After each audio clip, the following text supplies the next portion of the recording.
My name is Kate Cliff. At 25, I stood at the altar, a vision in white, ready to say I do to the man who promised me forever. His name was Mark, and he was everything I thought I wanted: strong, handsome, and seemingly devoted. I pictured a life filled with laughter, love, and a cozy home, a safe haven built on trust. Little did I know, the man I was marrying carried a dark secret, a hidden past that would eventually shatter my dreams. He wasn't the protector I envisioned, but a source of pain, lies, and ultimately, violence. The vows we exchanged that day felt sacred, but they were soon to be tarnished by his betrayal and deceit. I stepped into marriage with hope in my heart, blind to the storm that was brewing on the horizon, a storm that would change me forever. The first few months were like a fairy tale. Mark showered me with attention, small gifts, and whispered promises. Our apartment felt like a cozy nest, filled with laughter and the scent of home-cooked meals. We spent weekends exploring the city, holding hands as we strolled through parks and visited museums. He'd tell me how beautiful I was, how lucky he felt to have me in his life. I remember one evening in particular. We were sitting on our balcony, watching the sunset paint the sky in vibrant colors. Mark turned to me, his eyes filled with what I believed was genuine love, and said, "Kate, I promise to always protect you, to always be there for you." Those words echoed in my heart, solidifying my belief that I had found my forever. But even in the midst of this happiness, tiny cracks began to appear, almost imperceptible at first. Mark started working late more often, claiming urgent projects at the office. His phone became a constant companion, its screen always facing down, and he'd quickly change the subject if I asked who he was talking to. There were hushed phone calls in the hallway, snippets of conversations I couldn't quite make out. Once, I found a crumpled receipt in his pocket from a toy store, but when I asked about it, he said it was for a nephew's birthday, a nephew I'd never heard of. These little inconsistencies pricked at my intuition, a nagging feeling that something wasn't quite right.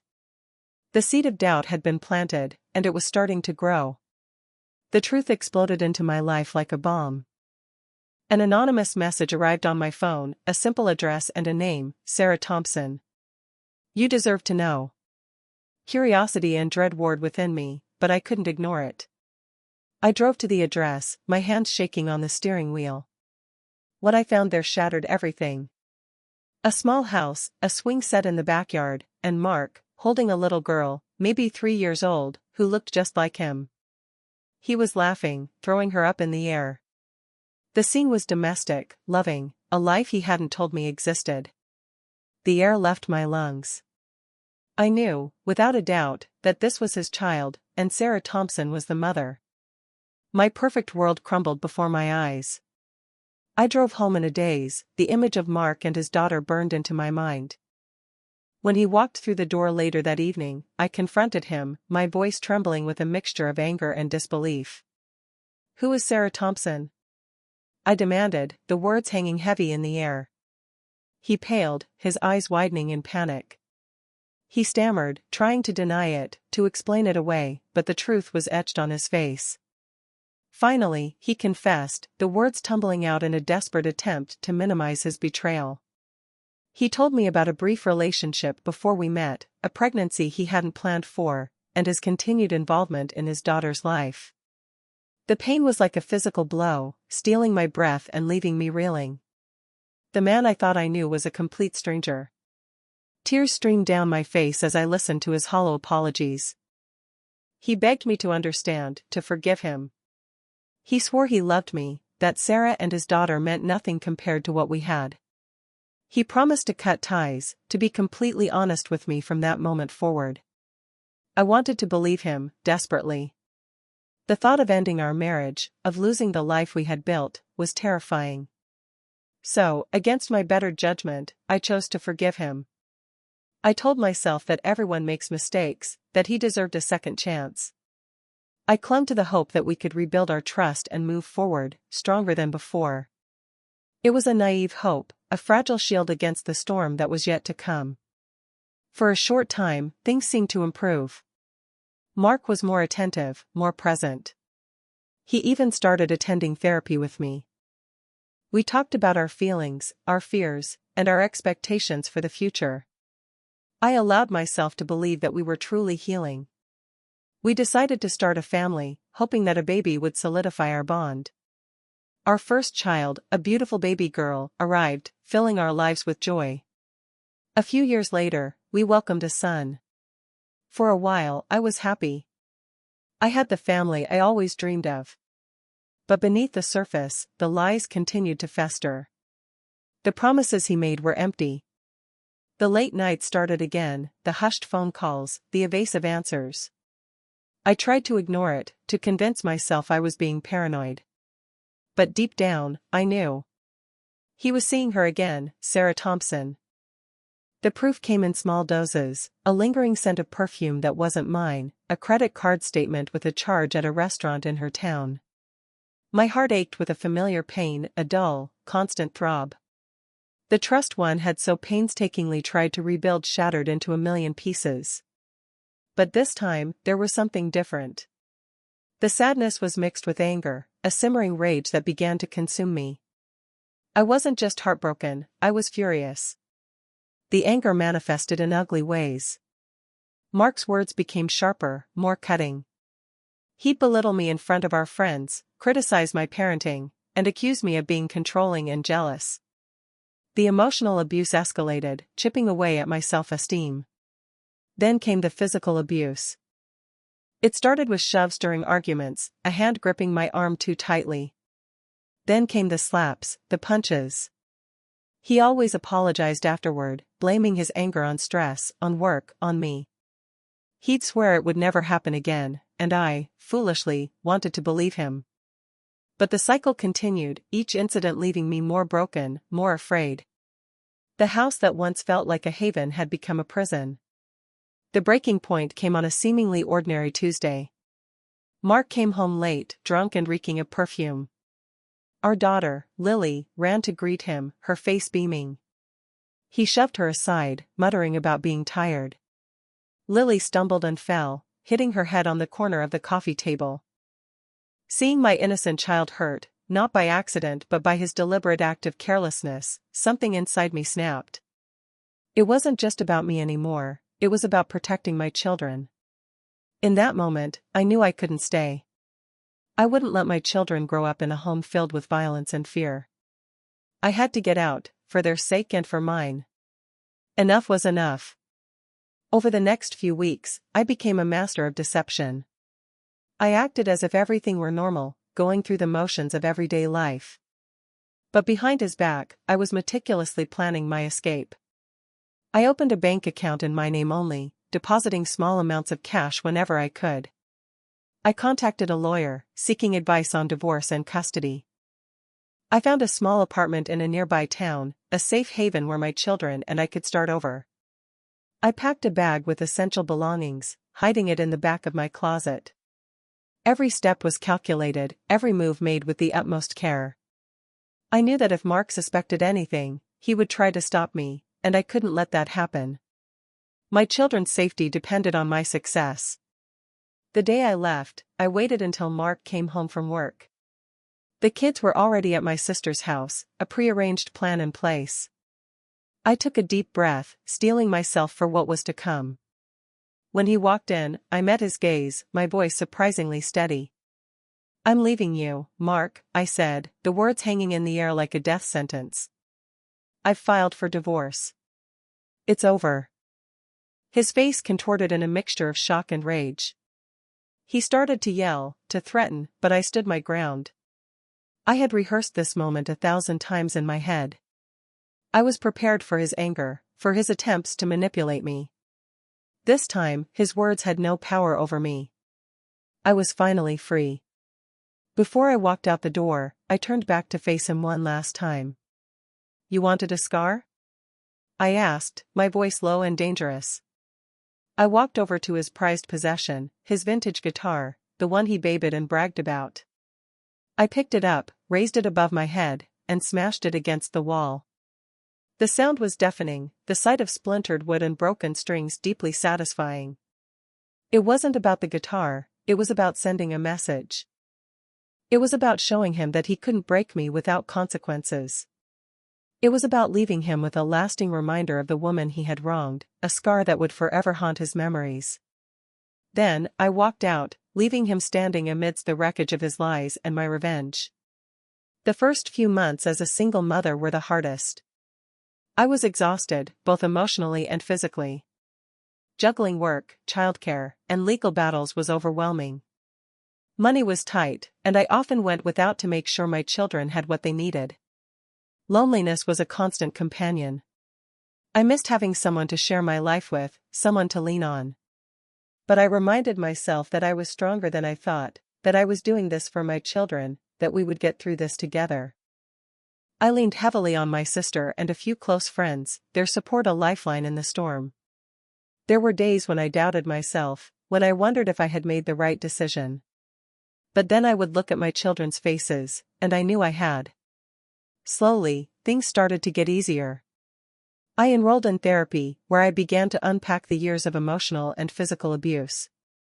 It was painful, revisiting those dark memories, but it was also incredibly liberating. I started to understand that I wasn't to blame for Mark's actions, that I deserved to be treated with respect and love. I joined a support group for survivors of domestic violence, where I met other women who had gone through similar experiences. Sharing our stories, offering each other encouragement, was incredibly healing.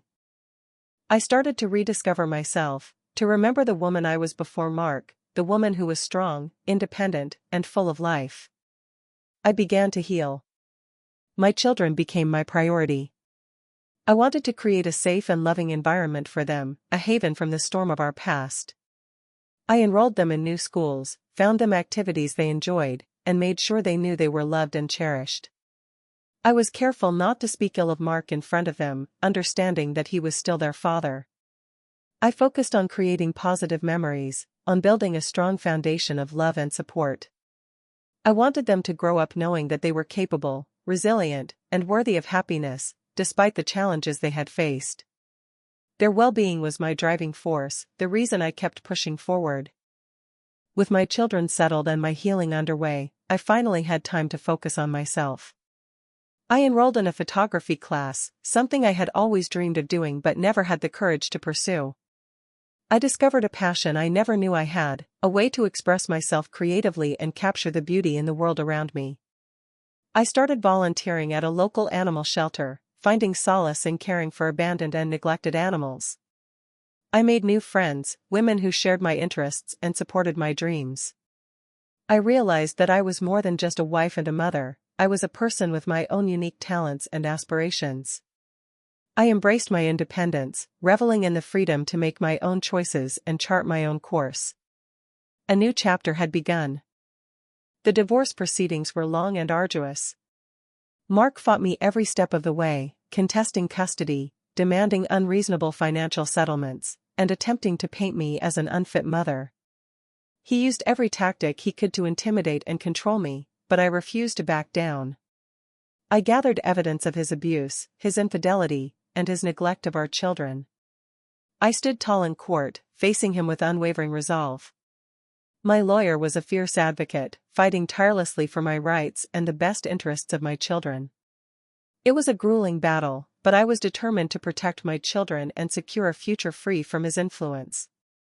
I would not let him win. I couldn't have survived this ordeal without my support system. My sister, Sarah, was my rock, always there to listen, to offer advice, and to help with the kids. My friends rallied around me, providing emotional support, practical assistance, and much-needed laughter. The women in my support group understood what I was going through in a way that no one else could. They shared their stories, their struggles, and their triumphs, reminding me that I wasn't alone and that healing was possible. These relationships were a lifeline, a constant reminder that I was loved, valued, and capable of overcoming anything. Their unwavering belief in me helped me to believe in myself again. I will forever be grateful for their presence in my life. Looking back, I can see how blind I was to the red flags. I ignored my intuition, made excuses for his behavior, and allowed myself to be manipulated. I learned that love shouldn't hurt, that respect is non-negotiable, and that my worth isn't determined by someone else's opinion of me. I also realized that I am stronger than I ever imagined. I survived years of abuse, navigated a difficult divorce, and emerged on the other side, not unscathed, but empowered. The scars I carry are a reminder of what I've overcome, a testament to my resilience. I wouldn't trade the lessons I've learned, even though they came at a great cost. They have made me the woman I am today. Forgiveness is a complex journey, one that I'm still navigating. I don't know if I'll ever fully forgive Mark for the pain he caused me and my children. The wounds are deep, and the scars are permanent. But I am working on forgiving myself. For forgiving him so many times, for staying longer than I should have, for not recognizing my own worth sooner. I understand now that I did the best I could with the knowledge and resources I had at the time. And I refuse to carry the burden of guilt and self-blame any longer. My focus is on healing, on moving forward, and on creating a happy and fulfilling life for myself and my children. That is the greatest act of forgiveness I can offer myself.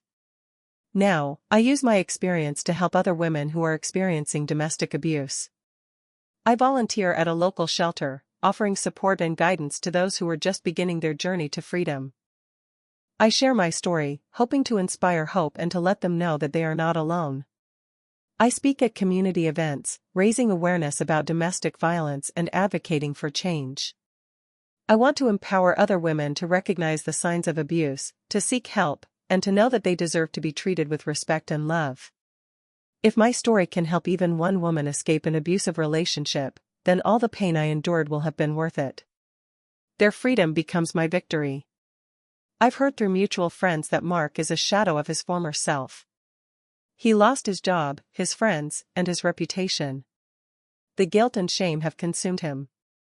He's never remarried, and I've heard he rarely sees his daughter with Sarah Thompson. While I don't revel in his misery, I can't help but feel a sense of justice. He reaped what he sowed. His choices had consequences, and he is now forced to live with them. I hope that one day he will truly understand the pain he caused and make amends for his actions. But ultimately, his journey is his own. My focus is on my future, not his past. Today, I am happy. My children are thriving, and we have built a life filled with love, laughter, and security. I have a fulfilling career as a photographer, capturing precious moments for other families. I am surrounded by supportive friends and family who cherish me for who I am. I've even opened my heart to love again, finding a partner who treats me with respect, kindness, and unwavering support. He understands my past and embraces my present, walking alongside me on this journey of life. I never thought I would find happiness again after everything I went through, but I did. And it is a joy I cherish every single day. My brighter future is a testament to my resilience. The abuse undoubtedly left its mark. My children still struggle with trust issues and anxieties, but they are resilient. We talk openly about our feelings, and I make sure they know that they can always come to me with anything. Therapy has been invaluable in helping them process their emotions and develop healthy coping mechanisms. I, too, still have moments of doubt and fear, but I refuse to let the past define me. I am determined to live a life filled with joy, purpose, and love. And I am committed to breaking the cycle of abuse, ensuring that my children grow up to be kind, compassionate, and respectful individuals. The scars may fade, but the lessons will endure. If you are in an abusive relationship, please know that you are not alone. You are not to blame for your partner's behavior, and you deserve to be treated with respect and love. There is hope for a brighter future, a future free from violence and fear.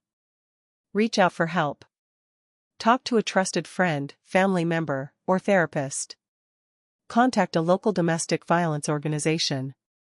There are people who care about you and want to help you escape. Breaking free from an abusive relationship is the hardest thing you'll ever do, but it is also the most important. You are stronger than you think, and you deserve to be happy. Your life is worth fighting for. Don't give up.